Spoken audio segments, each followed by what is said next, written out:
लड़कियों के स्कूल में आने वाली नई टीचर इंतहाई खूबसूरत और तालीमी तौर पर भी मजबूत थी, लेकिन अभी तक इसने शादी नहीं की थी। तमाम लड़कियां इसके इर्द गिर्द जमा हो गईं और मजाक करने लगीं कि मैडम आपने अभी तक शादी क्यों नहीं की। मैडम ने दास्तान कुछ यूं शुरू की कि एक औरत की 5 बेटियां थीं। शौहर ने इसको धमकी दी कि अगर इस बार भी बेटी पैदा हुई तो उसको बाहर किसी सड़क या चौक पर फेंकाऊंगा। खुदा की मर्जी, छठी बार भी बेटी ही पैदा हुई। शौहर ने बेटी को उठाया और रात के अंधेरे में शहर के बीचों बीच चौक पर रखाया। माँ पूरी रात इस नन्ही सी जान के लिए दुआ करती रही और अपनी बेटी को खुदा के सुपुर्द कर दिया। दूसरे दिन सुबह जब वालिद चौक से गुजरा तो देखा कि बच्ची को कोई नहीं लेकर गया। वालिद ने बच्ची को उठाया और वापस घर ले आया। वालिद रोज यही काम करता, वो बेटी को बाहर रखाता। जब कोई लेकर नहीं जाता तो मजबूरन वापस उठा लाता। यहाँ तक कि इसका बाप थक गया और खुदा की मर्जी पर राजी हो गया। फिर खुदा ने कुछ ऐसा किया कि 1 साल बाद उसके यहाँ बेटा पैदा हुआ। लेकिन चंद दिन बाद बेटियों में से एक की मौत हो गई। यहाँ तक कि उसके 5 बेटे हुए, लेकिन हर बार इसकी बेटियों में से एक इस दुनिया से चली जाती।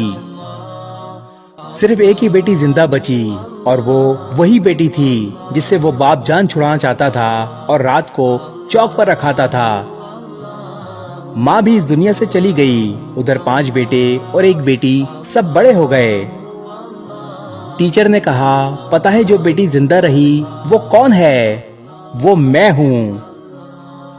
और मैंने अभी तक शादी इसलिए नहीं की क्योंकि मेरे वालिद इतने बूढ़े हो गए हैं कि वो अपने हाथ से खाना भी नहीं खा सकते।